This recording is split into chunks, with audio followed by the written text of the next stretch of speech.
Alors, on débute aujourd'hui avec le Bitcoin qui vient de perdre presque 50% de sa valeur depuis l'automne dernier. Alors, il est présentement sous les 64 000 dollars. Et vous savez, il perd 7,85 000.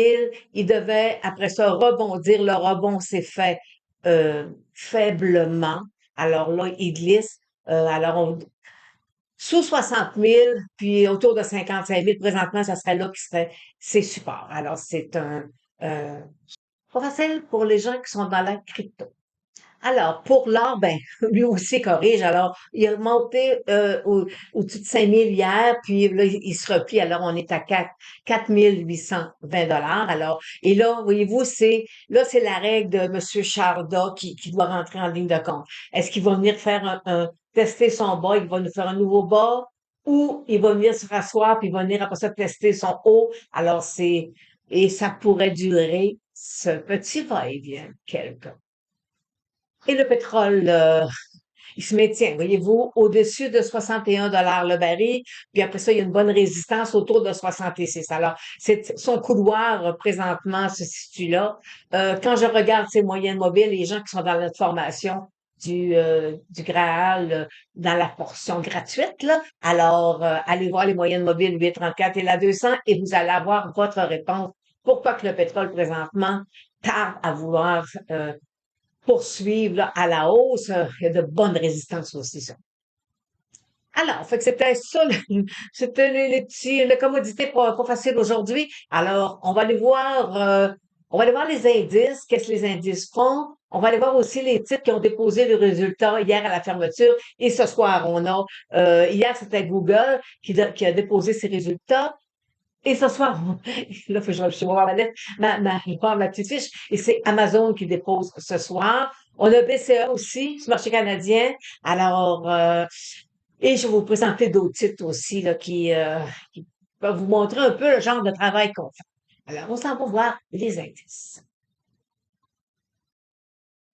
Alors, vous savez que moi, ma technique de base, c'est la technique point and figure, mais en même temps, on ne fait pas que ça. On va voir, lorsque le marché nous propose quelque chose d'intéressant, comme exemple sur dire, on avait un beau triangle et là, on surveillait et on était sur la moyenne mobile, on surveillait est-ce qu'il va nous faire une sortie par dessous ou au-dessus. Il l'a fait au-dessus et on avait, pour le Ishimoku, le Ishimoku nous donnait vraiment notre point d'entrée et on a fait quand même une belle vague haussière avec le titre de Deal.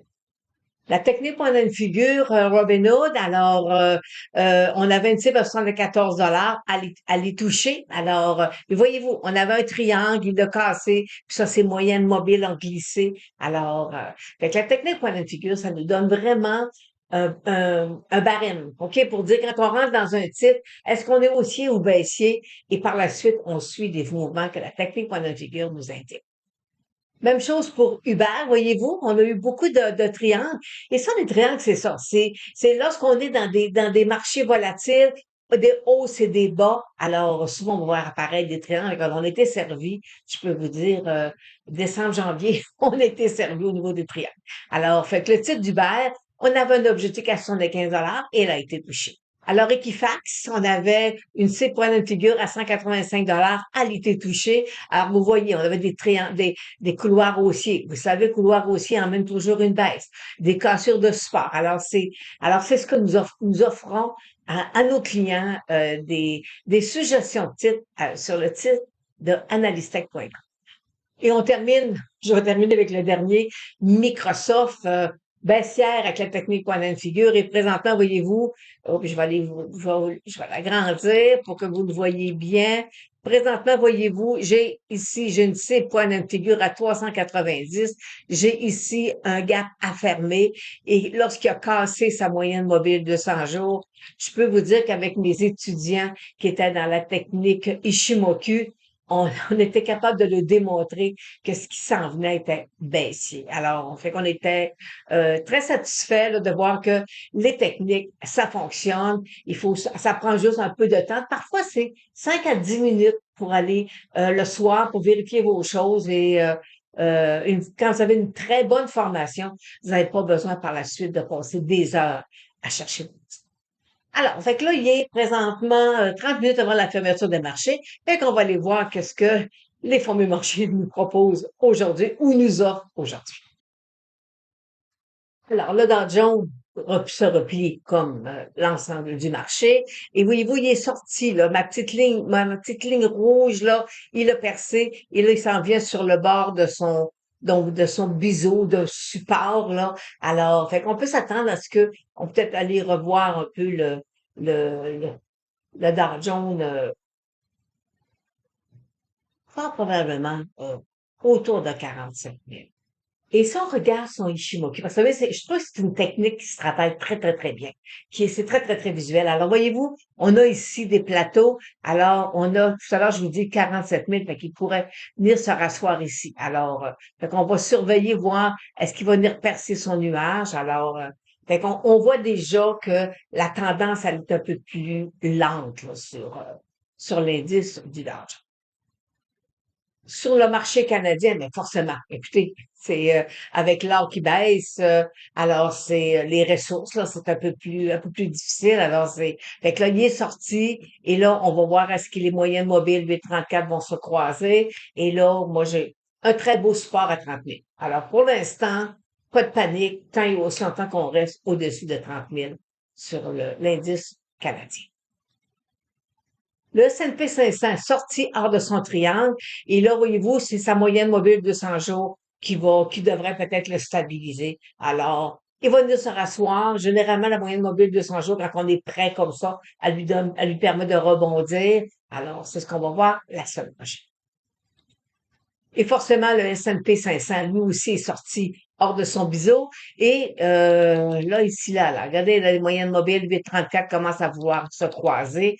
Alors, il faut que ça tende, on peut avoir un repli un peu plus prononcé là sur le S&P 500 par rapport à l'ensemble du marché. Vous savez, alors, on peut s'attendre à ce que le S&P 500 corrige un peu plus là d'ici les prochaines semaines. Puis, voyez-vous, il pourrait venir tester son bas qui nous a fait au mois de novembre. Et forcément, l'indice de la volatilité est en très, très, très, très heureux. Alors, fait que pour l'instant, voyez-vous, ça fait 4 jours qu'il venait tester sa moyenne mobile 200 et là, il est reparti. Il est en train de vouloir nous donner un nouveau haut, mais on a quand même, là, il y a de la résistance devant lui. Alors, fait que le marché est pas... et puis on est en repli, mais on n'est pas en situation de crash aussi.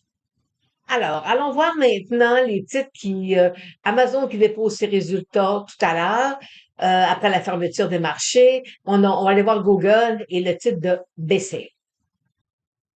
Alors, ce matin, BCE donnait ses résultats. Alors, il a annoncé une coupure au niveau de son dividende et le marché n'apprécie nullement.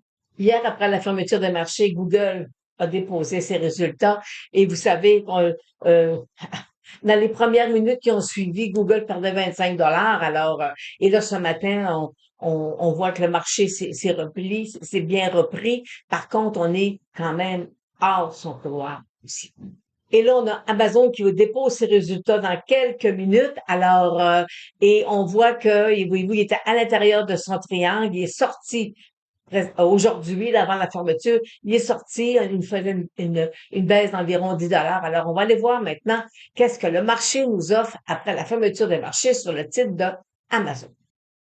Alors, les résultats sont sortis sur le titre d'Amazon. Alors, Amazon perd 22 dollars, ça veut dire 10% de sa valeur. Alors, le marché n'apprécie pas tellement ces résultats. Mais on va voir plus demain matin, là, à l'ouverture, voir est-ce que le marché se réajusté, est-ce que les analystes ont bien compris les résultats ou il y a des petites failles, là, où il y a des petites coquilles à quelque part, là, qui vont apparaître. Alors, fait qu'on on va voir demain matin à l'ouverture de marché comment le marché va réagir à la baisse de présentement après la fermeture des marchés de 10% sur le titre de Amazon. Alors, c'est sur ça que ça termine aujourd'hui mon petit suivi. Alors, on se revoit prochainement